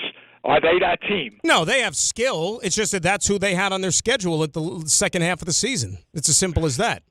Yeah, they have a good shot with McCollum. That guy knows how to play, and, the Knicks are going to have to be scared. And I tell you what, they lose that first game in New York, forget about it. That's going to shake things up. I'm hoping not, obviously, as a Knicks fan. We all are hoping, we can get the job done fast. But if the Knicks have trouble with Atlanta, or God forbid they lose, wow, you're going to see some. Let me tell you something, and I thank you for the phone call, and you're right. I can't. One game doesn't make a series, as we know. But I can only imagine. What's the schedule? It's Saturday, Monday, right? Saturday, Monday, the first 2 games. I can only imagine what those 48 hours are going to be like if the Knicks lose game 1. Because it's just going to be, now everything, for lack of a better term, everything is kind of sunny in Knicks land, right? It is. Everybody's kind of optimistic about the way things have played out. They like the way the team is playing going into the playoffs. They're firing on all cylinders. You've heard people say, Karl Anthony Towns is playing some good basketball. Looks like he's finally putting it all together now going into the postseason. That could all go crashing out the window with one bad game on Saturday. Now, I'm not sitting here trying to tell you that it's going to happen, but let's be real. Now these are the games that really and truly matter when you're talking about this basketball team. We've sat here and watched these guys for 82 games. And the NBA Cup, I guess. But a long regular season, have to measure themselves with whatever team they're looking up at in the Eastern Conference standings. And as we know, it was Boston and it was Detroit. And every time they stepped on the floor against Detroit this season, it was a catastrophe. And they looked like they didn't even belong against the Detroit Pistons. And, it was, wait till the playoffs, wait till the playoffs. That's what it matters. And absolutely right. But you're not there yet. And you could have one eye on the Celtics or one eye on the Pistons and think, okay, eventually we're going to have to meet up with those guys. But you're not there yet. You know, you got an Atlanta team that is still a team that you can't just sleep on, because guess what? If you go out there thinking that, you know, you're going to get an automatic bye to the second round of the Boston Celtics, you're going to have a surprise waiting for you. I mean, Atlanta's capable, if you go through the motions, Atlanta's capable of knocking you out of the playoffs. But I don't think that's going to happen. I have more faith in this group. Forget about even the coaching staff and all that other stuff. I have more faith in this group, just the fact that they've been through these playoff wars before, that they know what to expect. And not to say that they coasted at any point during the regular season. I'm not saying that at all. But I think that they realized this is what it's all about. All right, they hear all the stuff that's being written and being said, and going back to even when Mike Brown was hired as the head coach, that whatever this team does in the regular season is going to have no bearing on what their ultimate fate is once the playoffs roll around. Like one of the previous callers, like we were talking about, you know, Knicks winning 60 games, or what we were talking about before the season started. The reason I didn't think they were going to win 60 games is because I didn't think that the regular season was going to be viewed by this team as one where you have to go out there and win every single game. It's about the big picture, meaning make sure you get guys off their feet, make sure you utilize as close to you can as a full roster, get to the playoffs healthy, and then once you get to the postseason, you make sure that everybody is in tip-top shape and ready to go and chase a championship. And guess what? That's where they're at right now. And they still ended up winning more games than last year. But they're still the 3 seed, too. And it doesn't matter how many wins you had in the regular season. It doesn't matter that they're the 3 seed. That has no bearing now. Because once that ball gets thrown into the air on Saturday, it is a brand new season, and everybody's got a 0-0 record. And you know what the expectations are for this team. They better be at least in the conference finals. There's some people that probably feel that they need to get to the NBA finals, or else there's going to be some sweeping changes. I mean, I don't necessarily know that. I think you have to let the games play themselves out and see how they fall. I mean, if they look uninspired and they go out there and they lose in 5 games to the Detroit Pistons, there's going to have to be some change, right? Or if you go out there and you play the Boston Celtics in round number 2, and if you lose even like a real hard, knock them out, drag them out 7-game series, and you just ended up losing to a better team that has championship DNA, I mean, does that call for sweeping changes? I'm not necessarily sure. Celtics are good. You know, you go into this series, and I know we're getting ahead of ourselves a little bit, but if it's going to be Knicks Celtics in round number 2, you're going to go into that series probably feeling, I would say, even more confident than you felt going into the second round tilt against them last year in the playoffs. Because last year, Boston was the defending champ. All right? You were an underdog in that series. They had home court advantage. You expected them to go out there and just continue to do to the Knicks what they did even during the regular season. And then we know how that series played out. The first 2 games, Celtics had huge leads. They surrendered the leads on their home floor. Knicks got the wins. Knicks took control of the series. Then Jason Tatum gets hurt towards the end. And then the series is basically over and the Knicks are in the conference finals. Celtics have not forgotten about that. They haven't. And they're on a mission. Look at how they went and approached the regular season. To me, the biggest shocker maybe in the NBA this year is that the Celtics have won 56 games and finishes the 2 seed in the Eastern Conference. With that team and the moves that they made last offseason, thinking that they were basically going to mail in the entire year and use it as an excuse that, well, you know, we don't have Jason Tatum. Whatever happens, happens. But what are sweeping changes, right? When we sit here and talk about sweeping changes for the Knicks, like, what does that mean? You to fire the coach again? After 1 year? I know that Mike Brown wasn't your choice. He wasn't your first choice. You didn't move on from Tom Thibodeau to get your hands on Mike Brown because Mike Brown was available. The process led you to Mike Brown. Now he has an opportunity here over the next month or so to make you look like a genius. Like, oh, he should have been our first choice all along. If he leads the Knicks to the NBA Finals, or dare I say a championship, you know what? They look really, really smart about the whole thing. But there is a lot of work that you've got to put in between now and then. It's not even close. You can't even start to think about the finals yet. I mean, this first round series is not going to be easy. I mean, you might win it in, 5 games, but the Hawks are going to make you work for it. Let's not forget about that meeting just a couple of weeks ago in their building that came down to a half-court heave by C.J. McCollum, which came like this close to tying up the basketball game. Would it have tied it or won it? I don't remember. Did they win by 3 or 2? Would have tied it. Would have tied it. But the Knicks are a better team. On paper, they are a better basketball team than the Atlanta Hawks. No ifs, ands, or buts. 800-919-3776. That is the telephone number. 2-1 Angels still in the third inning in the Bronx. Beautiful day for a baseball game if you're lucky enough to have a ticket. You don't see a lot of day games this time of year because, school is still in session and whatnot. But it's still a pretty darn good crowd, for a Thursday afternoon in the middle of April. We'll see how that one plays itself out. We go till 3 o'clock. We'll get into the Giants when we return. What's happening with Dexter Lawrence? Is he staying? Is he going? Giants going to be able to work something out? We shall see. We'll discuss. Graca until 3. Then it's DHR on ESPN New York. Prizes, flyaways, even cash money. You want it? We've got it. Find a list of all contests and official rules by visiting ESPNNewYorkContests.com. That's ESPNNewYorkContests.com. 1877 Cars for Kids. K-A-R-S Cars for Kids. 1877 Cars for Kids. Donate your car today. Call 877 Cars for Kids to reach a friendly live agent. Donation is super easy, and your car can be picked up as soon as tomorrow. Call us now or go to carsforkids.org. Donate your car today. Did you know you can donate real estate too? Getting the right mattress helps you sleep at night. Getting the right price helps you sleep even better. At PC Richard & Son, we don't just sell you a mattress. Our experts use a 4-step fitting process to make sure your new bed fits you perfectly. The right fit, the right price, plus free delivery. It's kind of our thing. PC Richard & Son. Service. It has a sound. Free delivery on mattresses $399 and up. Excludes Manhattan.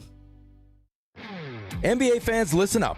You can enter FanDuel's Play-In Palooza for a chance to win a share of $2 million in bonus bets every day of the Play-In tournament. All you have to do is place a live bet using your Play-In Palooza token. Then you'll automatically be entered for a chance to win a share of $2 million in bonus bets. So don't just watch the NBA Play-In tournament from the sidelines.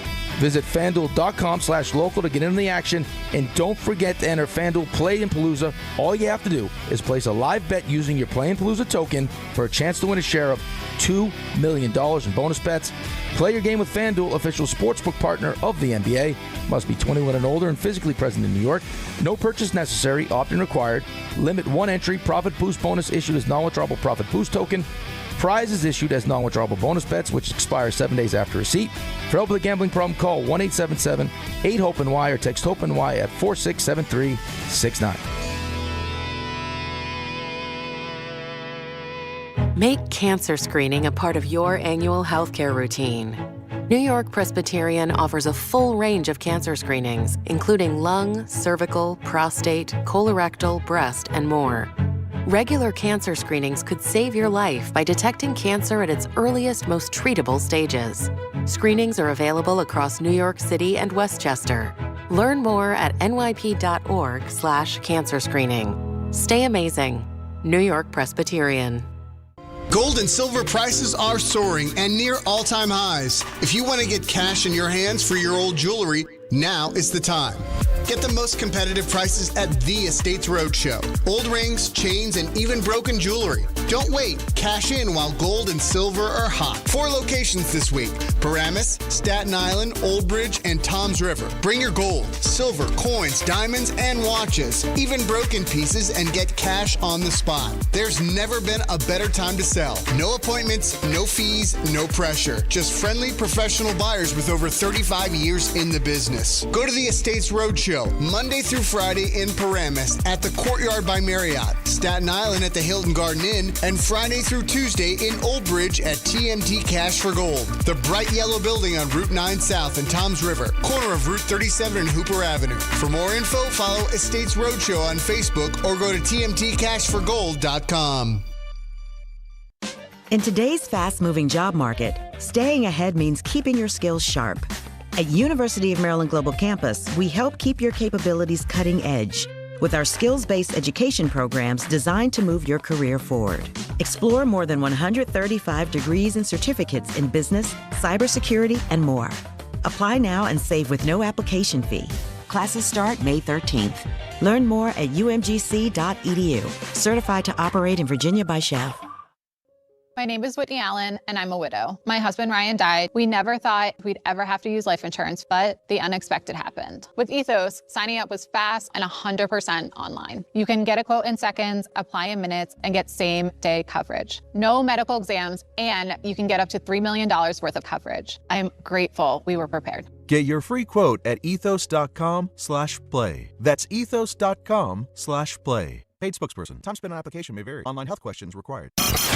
This is Bart and Carlin on ESPN New York. Field Yates, Ty Simpson. Does he go in the first round? And if so, is he a New York Jet? I think the answer is yes to the first part, first round. The answer is no to the second part with the Jets. The only way I could see him being a Jet is if the Jets at 27 start sniffing around and say, hey, we're thinking about moving up. We don't want to get beat by Arizona. Just stay in touch with us. Bart Scott, Chris Carlin. Weekdays at 10 a.m. on ESPN New York and streaming live on YouTube.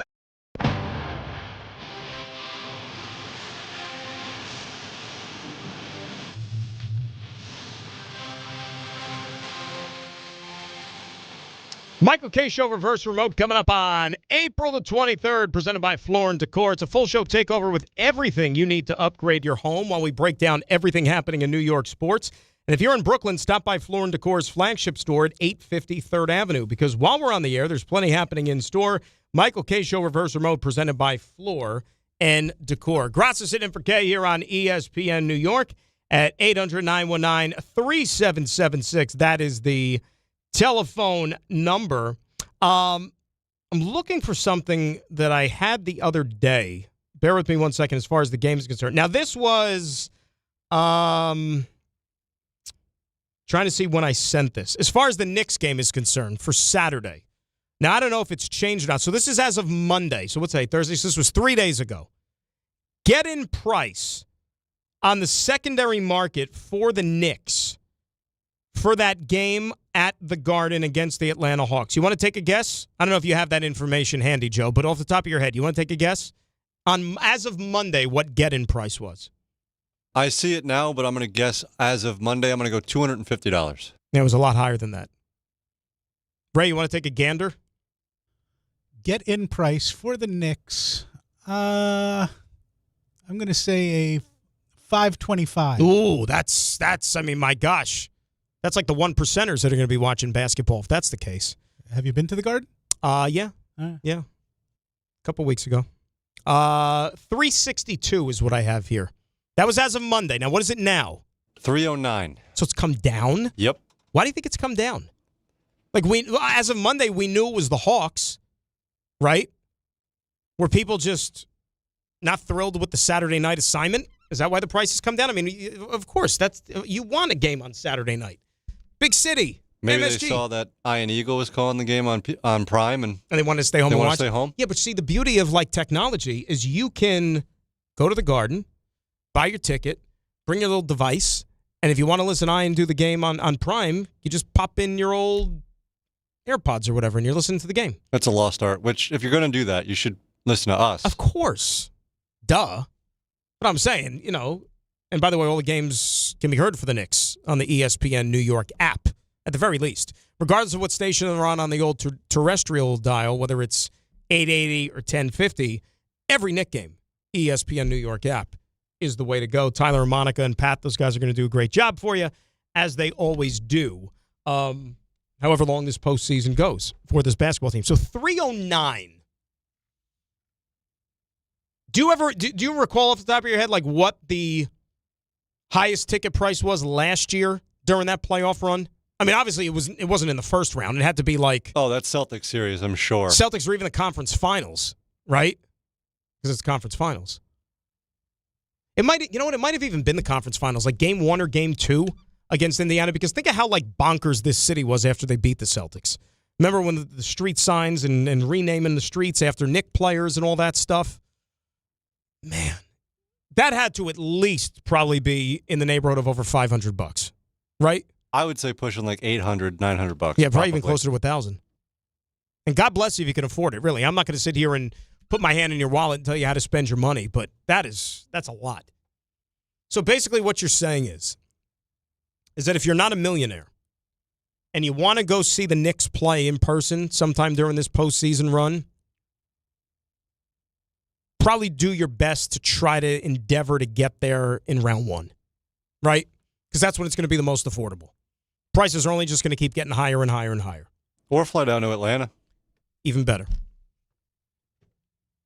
You know what? I did not think of that. That place is not going to be sold out. What is it called? State Farm Arena down there? Something like that. It used to be the old Phillips Arena when it first opened. I guess now it's State Farm. Like a good neighbor, State Farm is there. No, you'll be able to get tickets, I think, down in Atlanta. Pick up some wings. Magic City. Wings. Go see a show. See a show. It's culture. You know, it's the arts. Fine cuisine. Is that like in the tour books, like for Atlanta, like come see Atlanta, and they have like Magic City on like page 3, like a full page ad?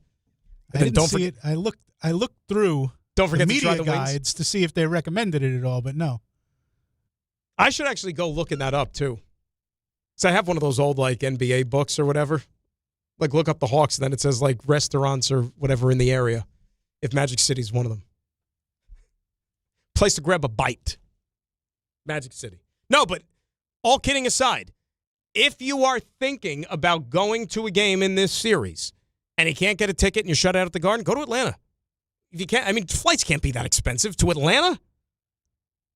That's got to be what, like a couple $100? Maybe. It's not like it's, people are tripping over themselves to go on trips to Atlanta in April.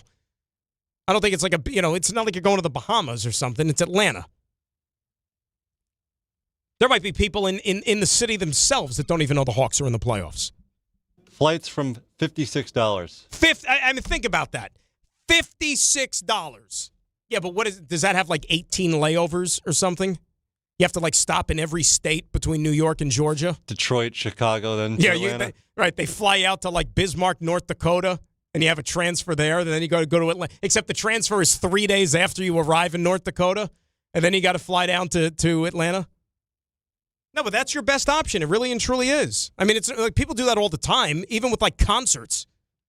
Like it might be cheaper to go see, your favorite performer or whatever, like another state, remember like when the whole Taylor Swift thing was happening? Like you heard about all those people that were actually getting on planes and going to London because it was possible to get tickets in London, but it wasn't possible to get tickets here.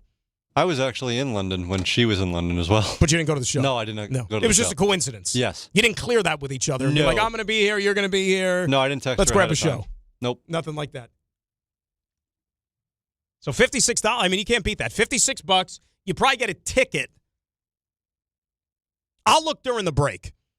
But there's a better than good chance. Like if you go on Ticketmaster right now, go on Ticketmaster and look up the Atlanta Hawks. So like good old-fashioned face value tickets. Those games might not even be sold out. You might be able to get in the door just as you used to back in the day. Good old-fashioned TM. Let's say hi to Anthony in Copeg, who's up next here on ESPN New York. Anthony, what's up? What's up, guys? Great show. I just wanted to interject or, add to it. A couple of buddies of mine went to Atlanta on April 7th for the Knicks-Hawks game, which was a great game.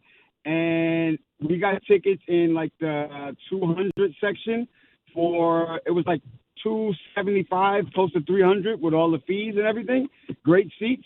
And I'm telling you, that place was jam-packed New York. We walked out of there, everybody was screaming, New York, It was bananas. It was a great time. And the wings in Magic City are pretty good. Have a good day, guys. Everybody swears by the wings, Anthony. You're not going to get a dispute there, but thanks a lot for the phone call. No, you're right. And if I remember that last regular season game a couple of weeks ago on that Monday night, there was a ton of Knicks fans there. A ton of Knicks fans. And that game really had no bearing for the Knicks. There was only 3-4 games left in the regular season. They had a playoff spot already wrapped up. That was just, Monday. Wasn't that the same night as the national championship game, if I'm not mistaken? Was that Monday night? Yeah, I think. April 6th. Yeah, April 6th. So, you fly down, coming off of Easter weekend, go see a game. And Joe just looked it up, by the way. You could walk up to the box office right now at State Farm Arena or go on Ticketmaster, whatever it is. 2 seats, $85 apiece. And what is that, in the upper deck, I assume? Yep. Section 206, I believe. There you go, Section 206. I don't know where 206 is, but you know what? You're in the building. Is that side court behind the basket? What does it look like? Behind the basket. But that's not bad. No, you're in the building. You're for in a the playoff building. game.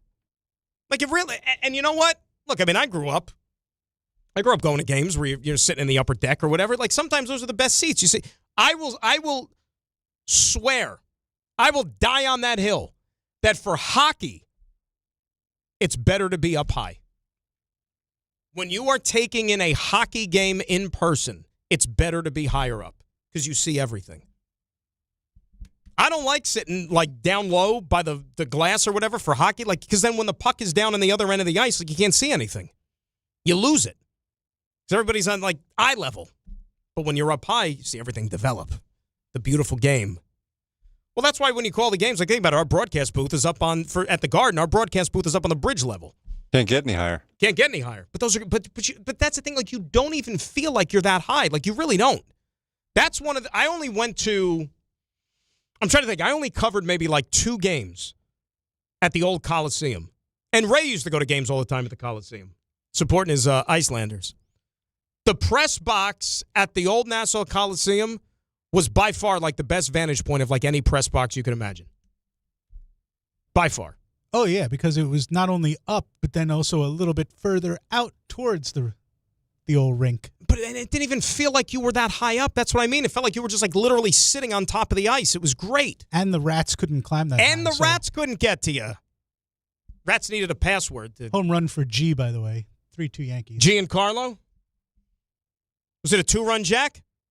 Giancarlo Stanton, by the way, the all-time active home run leader in Major League Baseball. How about that? How many of them don't we have like 3 of the top 4 all-time active home run leaders in this series? Yep, Trout, Judge, and Stanton. How about that? How's about that? Something. Really and truly is. No, but again, so if you're a Knicks fan, forget about trying to get into the Garden. That's not going to happen. You could save yourself a lot of time. You get yourself a very affordable plane ticket. Joe just told you $56. You go down to Atlanta. You buy a ticket for $85. You go into the arena. You could see everything you need to see there. You root for your Knicks, and you're going to be with a lot of your brethren probably too. That building is going to be at least 40% Knicks fans. At least 40%. You know, Atlanta fans are a little All those years that the Braves kept going to the playoffs, like every single season back in the 90s into the 2000s, like you turn on TV, there would be empty seats at Turner Field for those playoff games just because like it was kind of played. And the Braves would always let you down too because they would only, get to the World Series once in a blue moon. It's almost like they were waiting for the other shoe to drop. They had a franchise there when they got the Atlanta Thrashers. They couldn't support that team, and they had to move the franchise. You put on the Falcons game, and even when they built the new stadium there at the Mercedes-Benz, I mean, you look upstairs, there's empty seats for Falcons games. So you know that if you're a Knicks fan and you want to go to those games and support this basketball team, that is the place to go. Because I don't think you're going to have, you're not going to have that type of luck in the next round against Boston. That's not happening. And then we got to see what's going to, who the opponent's going to be in the Eastern Conference Finals. Probably, let's say if it's Detroit, I couldn't tell you what that's going to be like. Try to get into that building. I mean, there's a way to get in anywhere nowadays with the secondary market and the internet. But at least for the first round, from a Knicks fan perspective, this is the best thing you could possibly hope for. The best thing possible. And now they got to go out there and take care of business and win some basketball games and get the job done. All right, 800-919-3776. That is the telephone number. Richard, when he called a couple of minutes ago, bringing up the play-in tournament. So last night, and again, I wasn't locked into the game because I was watching the Met debacle out in Los Angeles late at night. So Golden State came from behind, and they beat the Clippers and moved on here in this play-in tournament and knocked the Clippers out, first and foremost. But you see the internet, and you see the way people are all carrying on about, vintage Steph, throwback performance, all this other stuff. It's like, can we hit the pause button for 1 second, please? Can we just hit the pause button just momentarily? Like, we're going to get all carried away about what the Golden State Warriors did last night in a play-in game against the ninth seed in the Western Conference. Like, correct me if I'm wrong, like all these 9s and 10 seeds and stuff like that, like for a lot of years, like growing up, like those teams would not even be in the playoffs. But now because of this play-in tournament, we lumped the 9s and 10s into it, and I'm supposed to get excited and to watch this as if it even matters, right? It's silly. So Friday, it sets up Charlotte and Orlando at 7:30, and then the late game is going to be Golden State against Phoenix. So, and it sounds like there is a lot of discontent right now in Orlando Magic Land that if they, I mean, it might happen regardless, but if they lose on Friday, like Jamal Mosley might be out of there because apparently there's like some mutiny going on in that locker room to where like even the players are just like done with it. And they said like if he's not gone, we want out of here. Like it's not a good situation. And let's face it, that Orlando team this year, they should have had a better season than they did. Like that was and I know they had some injuries and stuff, but that was a team that we eyeballed last summer and said, you know what? Orlando might be one of those teams in the Eastern Conference that you got to watch out for. You know, they could be good, right? They could be one of those teams that like, you know, squeezes their way up until the top 4, let's say, and is that club that comes out of nowhere and has a real special season. As we know, that ended up being the Pistons this year, not Orlando, but still. That is a weird situation. It's funny because like Charlotte's a team that's an upstart, right? They had a tremendous second half of the season. They're an up-and-coming squad. You feel good about what they're building, and they're out there playing with house money. Whereas Orlando, this season is almost like a disappointment for them, and if they don't get the job done, it's a complete and utter catastrophe that they didn't even get into the top 8 here for the postseason. So we'll see what happens here with these games. When we come back, we'll close it out with you on the phones at 800-919-3776. We will get into the Giants and the Dexter Lawrence stuff and how that could play itself out in the next week. Ross is sitting in for Michael right here on ESPN New York. Hey Yankees fans, come out to Yankee Stadium on Saturday, May 2nd for the Yankees' annual Star Wars Day. Enjoy special appearances by some of your favorite Star Wars characters, and the first 18,000 guests in attendance will receive a max-free Mandalorian bobblehead. Get your tickets now for Saturday, May 2nd, Star Wars Day at Yankee Stadium. For tickets, visit yankees.com/tickets. And may the Force be with you. If you've been injured in an accident that wasn't your fault, then you need a lawyer who knows New York's unique personal injury and workers' compensation laws. At the Parisman Firm, they have decades of experience handling all types of accident cases and a proven track record of delivering huge results. Their team has already recovered nearly $1 billion for injured New Yorkers. From construction to car accidents and slips and falls, they've got you covered. Call the Parisman Firm now at 718-WORKERS, where your case is their cause. Get the justice you deserve today. Monkey Sports, built by players for players, is your one-stop shop for hockey, baseball, lacrosse, and more. Find top-name equipment and expert in-store services like sharpening, break-ins, and relacing. Shop in-store at Monkey Sports in Farmingdale or Woodbridge, or online for all the top brands. Whatever your sports, Monkey Sports gets you game ready fast. Monkey Sports, where athletes shop. 25 a month, 5 whole years. Same sweet number in your ears. Check it in a year, check it in 5. This ain't optimum 5, but price is still alive. 25 a month, 5 whole years. Same sweet number in your ears. Get Optimum famously fast fiber internet. Optimum.com/25 for 5. Or call 8884-OPTIMUM. Terms apply. See Optimum.com for details.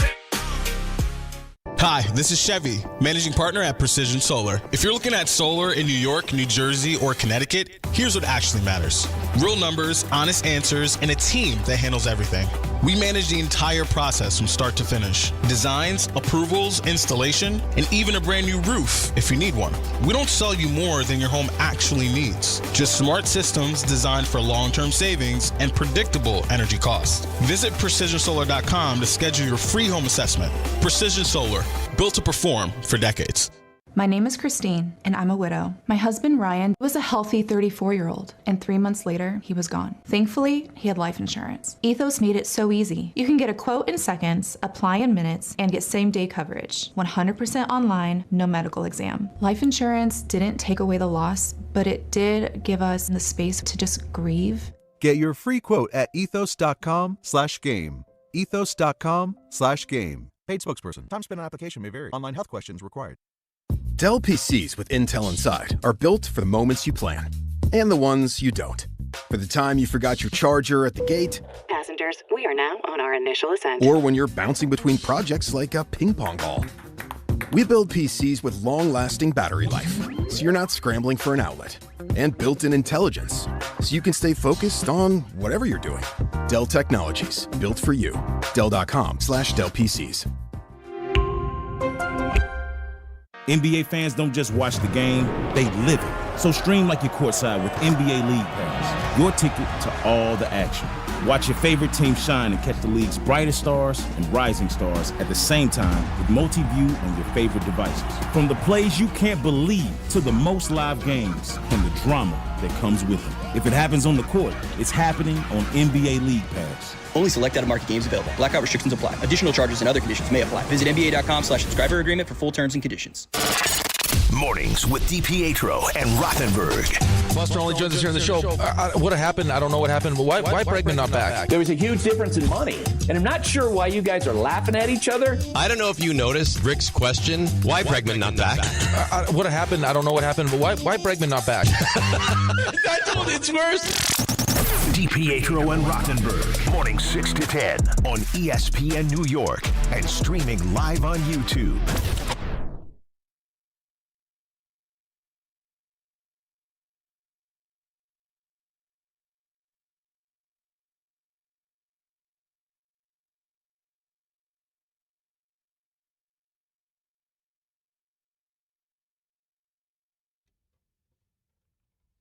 All right, so I'm going to own up to something right now. And it takes a big man to do this. But I'm comfortable in my own skin, so why not? I came back into the studio after the break, and I said to the guys, Joe and to Ray, I said, I can't confirm or deny that this happened. Because when we went to break, and before I left the studio, I thought to myself, I was like, did I just do something? Did I just do that? So I let it go. Came back in, and I was like, I got to say something to the guys. Said I may or may not have, when we ended the last segment, I may have hit the dump button.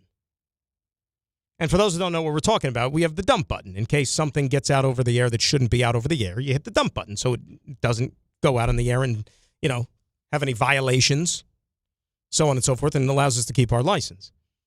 But there's no reason for me to hit the dump button. I didn't say anything R-rated. No, not at all. Not at all. So what I intended to do was I looked over to my right, and normally I hit the off button on the microphone. But the dump button is right next to the off button, and inadvertently I hit the dump instead of the off button. And then the guys confirmed it to me when we came back that, lo and behold, there was a dump button that was fired. So I did it.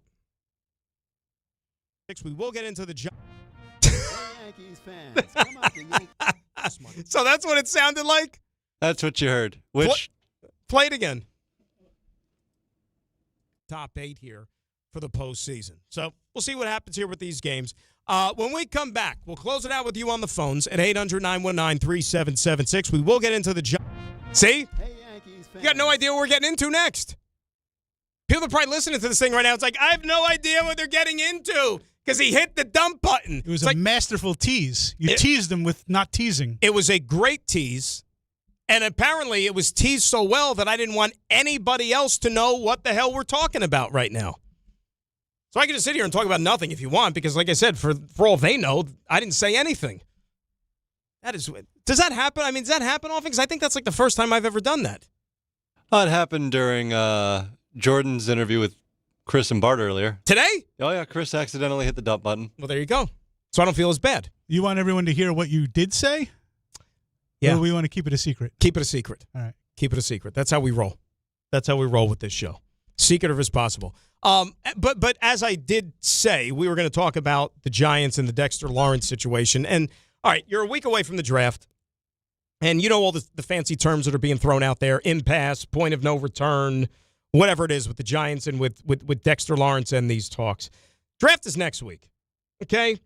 And if I'm the Giants, I want a little bit of clarity here moving forward. And I'd like to get this whole thing wrapped up one way or the other by Thursday. Not even so much, okay, if you're going to move him, you're going to get draft capital in return, which may not even be for 2026, because after all, most people will have you believe that the talent pool in 2027 is a lot deeper and a lot greater than what's to offer in next week's draft. So maybe you have an eye towards next season in that sense. But if they are going to move on from the player, which, by the way, I think he's still got a lot of good football left. I know he didn't have a good season last year. I think that there still is a tremendous amount of upside, and the Giants would be better off having Dexter Lawrence on their team as opposed to not having him on their team, right? John Harbaugh has spoken openly about wanting to ensure that they stop the run. And I know the Giants' run defense has been leaky even with Dexter Lawrence there, but I would just seem like Harbaugh coming in, the type of a culture setter that he is, that's the type of guy that I want on my football team, and I think that that's a guy that Dexter Lawrence would get in line for. But then when we talked to our buddy Jordan a couple of days ago, he astutely pointed out that, you think about how long that Dexter Lawrence has been a part of this team, and he's seen so much turnover, whether it's with teammates, whether it's with, coaches coming and going. And then in particular, teammates that he was close to, guys like Leonard Williams, who go to the Seattle Seahawks, and they end up winning a Super Bowl championship. And then Dexter Lawrence, for basically his entire tenure as a New York Giant, they've just been one disappointing season after one disappointing season. And eventually that's got to stop. I mean, you saw it take its toll over in Florham Park, for example, and guys who were with the Jets for a good number of years, it wear on them after a while to where, they wanted out of town. And it happened with Quinnen Williams last year. Now, Quinnen Williams is a little bit of a measuring stick, I think, when you look at this Dexter Lawrence situation. If they both came into the league same year in 2019, right? You could make the case that Dexter Lawrence, by and large, has had a better career than Quinnen Williams, maybe slightly. But Quinnen Williams fetched a first and a second round pick in return. That was also Jerry Jones and the Dallas Cowboys that you were doing business with. And we know that Jerry is a little bit freewheeling and dealing when it comes to that stuff a lot of the time. So are you going to be able to find a partner that's going to give you that type of draft capital that'll satisfy moving on from a Dexter Lawrence? And oh, by the way, think about being that team that's going to go ahead and trade for him. If you trade for Dexter Lawrence, you're going to have to pay him too. Even though he's got 2 more years under contract, you're still talking about a guy that apparently is dissatisfied with his deal. Now, look, maybe Dexter Lawrence is playing this in a certain way where he says, hey, guess what? I'm not really thrilled about being a Giant, but, I can make it work another year and stick around. So here's what I'll come up with. Why don't we go say, hey, we want more money, and if not, I want you to trade me. So what's the worst that can happen? You get a few more bucks thrown into your piggy bank, which, okay, money never made anybody feel bad. And then at the very least, if that's the solution they came up with, at least you got bigger paycheck. You're still in a situation that you feel comfortable in, that you're used to. You got a new head coach coming in, a guy who's a proven winner in this league. Make it work. So maybe that's the approach at the end of the game. It's like, well, I don't really and truly want to go. I'll ask for more money, and if they want to rebuff, they'll trade me. If not, they're going to give me more money, and then I win that way. So it's still to be determined how this thing is going to play itself out. And look, as I said, it's also interesting taking the approach to ask for a raise coming off of the season that he had, which is a little bit interesting. But, John Harbaugh said that they want to keep him around. Joe Shane said that they've had some good conversations. The only question is Harbaugh and Shane on the same page when it comes to, really and truly believing how they want this situation to resolve itself more than anything else. It's not even necessarily about getting draft capital for the Giants for the 2026 draft. The issue is, if you're going to have a team that doesn't have Dexter Lawrence anchoring their defensive line, even in 2026, the draft is like your last best chance to go out there and try to fix it. And guys like Dexter Lawrence don't necessarily grow on trees. And especially this draft, it's not known for having a high-end interior crop of defensive linemen. It just doesn't. You're not going to be able to get a Dexter Lawrence in this draft. You got guys that maybe you could take, let's say, late in the first round, early second round, that could be productive starters for you, but might not necessarily become all pros. That's not this draft. So it's kind of the wrong spring to have a need for an interior defensive lineman, and especially when you're dealing with an unhappy player in Dexter Lawrence's case a week before the draft. So in a perfect world, if I'm the Giants and I was the one trying to work this whole thing out, I think it would do me a little bit more of an advantage by keeping Dexter Lawrence on my team for 2026. And then if you want to revisit the whole relationship and how everything is after the season, then so be it. But going into this year, this is a guy that I want on my football team. And hopefully for the Giants' sake, they can make it work. Because, you know, with that fifth pick, it's probably going to be another impact player on defense. It's just not going to be a defensive lineman that's going to help this team. You're probably looking at either Sonny Styles or Caleb Downs, at least as far as I'm concerned. You get the off-ball linebacker who could go side to side on you, or you got a safety who could essentially be the quarterback of your defense back there and get everybody in the right place and can also be an impact player in his own right. That's all the time we have for today. Thanks to everybody that was a part of the program. Thanks to Joe and thanks to Ray. DH&R coming up next. I'll talk to you again bright and early with Dave in the morning. Graca saying so long on ESPN New York. The experts at PC Richard & Son use a 4-step mattress fitting process to make sure that your new bed fits you perfectly. PC Richard & Son. Hey, this is Jalen Brunson.